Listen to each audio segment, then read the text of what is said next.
আসসালামু আলাইকুম, কেমন আছেন সবাই? আশা করি সবাই ভালো আছেন। আজকে দেখাবো খুব সহজে আপনি এক পাশ থেকে সানগ্লাস নিয়ে অন্য পাশে এটা অ্যাডজাস্ট করে দিতে পারেন। দেখুন আমার এইখানে কিন্তু বর্ডারটা ঠিকই দেখা যাচ্ছে, দেখতে পাচ্ছেন বর্ডারটা কিন্তু ঠিকই দেখা যাচ্ছে, এই পাশে কিন্তু বর্ডারটা এখানে দেখা যাচ্ছে না।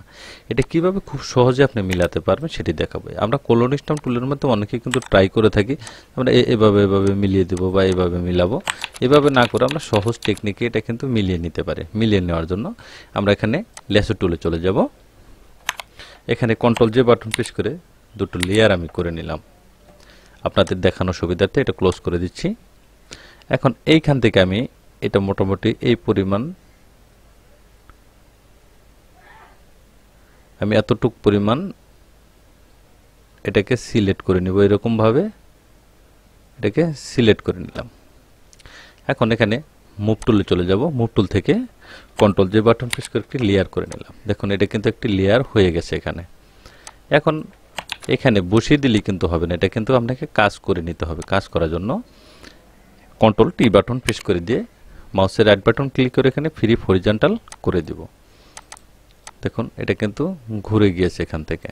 আমি এখানে বসানোর চেষ্টা করব, এতটুক পরিমাণে ওটাকে বসানোর ট্রাই করবেন যাতে এটা ভালোভাবে এখানে অ্যাডজাস্ট হয়ে যায়। সেভাবে আপনি এখানে বসিয়ে নেবেন। হালকা একটু বসিয়ে দিলাম আমি এখান থেকে, এটাও কিন্তু অ্যাডজাস্ট হয়ে গিয়েছে, এটাও হয়ে গেছে। এখন এই দুটো লেয়ারকে এক করে নেব। শিফট বাটন ধরে এই দুটো লেয়ার আমি এক করে নিলাম। চলে যাব এডিট, এখানে অটো বেন্ড লেয়ারে ক্লিক করে দেব। এখান থেকে স্ট্যাক ইমেজে ক্লিক করে দিচ্ছি, দিয়ে এখান থেকে ওকে করে দেব। দেন এখানেও ওকে করে দিলাম। দেখুন এখানে কিন্তু গ্লাসটা কিন্তু এখন বোঝা যাচ্ছে যে এই সাইডটা কিন্তু এখানে মিলে গিয়েছে এবং কি দুটো সাইডে কিন্তু একদম সমান্তরালভাবে একইভাবে কিন্তু এখানে দেখা যাচ্ছে, দেখতে পাচ্ছেন। এখানে এটি রয়েছে, এটাকে ইরেজ করে দিতে পারেন আপনি। সবটি লেয়ার এক করব, কন্ট্রোল ই বাটন প্রেস করে দিয়ে এখন হিস্টোরি ব্লাশ টুলে চলে যাবে। এখান থেকে এখানে নর্মাল রেখে হালকা একটু এখানে একটু ঘষে দিবেন, তাহলে দেখবেন এটা অ্যাডজাস্ট হয়ে যাবে।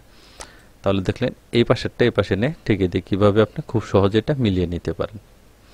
এভাবে যে কোনো ধরনের কাজ আপনি ফটোশপের মাধ্যমে এডিট করে নিতে পারেন। থ্যাংক গাইস, ভালো থাকবেন সবাই। ভিডিও যদি ভালো লাগে অবশ্যই একটা লাইক কমেন্ট শেয়ার করে দিবেন, সাবস্ক্রাইব করুন, বেল আইকনটি চালু রাখবেন, নতুন নতুন ভিডিও পেতে চ্যানেলটি ফলো করে রাখবেন। ভালো থাকবেন, সুস্থ থাকবেন, আল্লাহ হাফেজ।